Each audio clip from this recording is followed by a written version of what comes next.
أعوذ بالله من الشيطان الرجيم.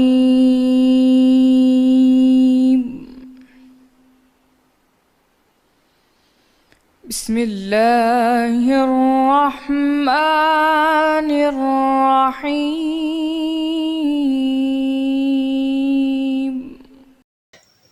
بھلا تم نے ان لوگوں کو نہیں دیکھا جن کو کتاب سے حصہ دیا گیا ہے کہ بتوں یا اوہام اور طاغوت یعنی جھوٹے معبودوں کو مانتے ہیں اور کفار کے بارے میں کہتے ہیں کہ یہ لوگ مومنوں کی نسبت سیدھے راستے پر ہیں؟ یہی لوگ ہیں جن پر اللہ نے لعنت کی ہے، اور جس پر اللہ لعنت کرے تو تم اس کا کسی کو مددگار نہ پاؤ گے۔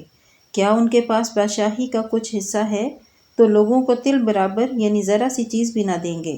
یا جو اللہ نے لوگوں کو اپنے فضل سے دے رکھا ہے اس کا حسد کرتے ہیں۔ تو ہم نے خاندان ابراہیم کو کتاب اور دانائی عطا فرمائی تھی اور سلطنت عظیم بھی بخشی تھی۔ پھر لوگوں میں سے کسی نے تو اس کتاب کو مانا اور کوئی اس سے رکا اور ہٹا رہا، تو ان نہ ماننے والوں کے جلانے کو دوزخ کی جلتی ہوئی آگ کافی ہے۔ جن لوگوں نے ہماری آیتوں سے کفر کیا ان کو ہم عنقریب آگ میں داخل کریں گے، اور جب ان کی کھالیں گل اور جل جائیں گی تو ہم اور کھالیں بدل دیں گے تاکہ ہمیشہ عذاب کا مزہ چکھتے رہیں۔ بے شک اللہ غالب حکمت والا ہے۔ اور جو ایمان لائے اور نیک عمل کرتے رہے ان کو ہم بہشتوں میں داخل کریں گے جن کے نیچے نہریں بہہ رہی ہیں، اور ان میں ہمیشہ ہمیشہ رہیں گے۔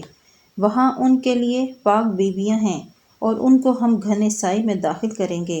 اللہ تم کو حکم دیتا ہے کہ امانت والوں کی امانتیں ان کے حوالے کر دیا کرو، اور جب لوگوں میں فیصلہ کرنے لگو تو انصاف سے فیصلہ کیا کرو۔ اللہ تمہیں بہت خوب نصیحت کرتا ہے، بے شک اللہ سنتا اور دیکھتا ہے۔ مومنوں، اللہ اور اس کے رسول کی فرما برداری کرو، اور جو تم میں سے صاحب حکومت یا صاحب امر ہیں ان کی بھی۔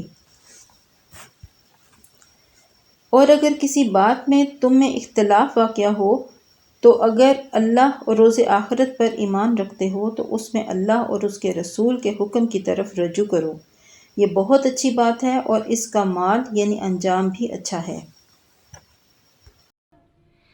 صدق اللہ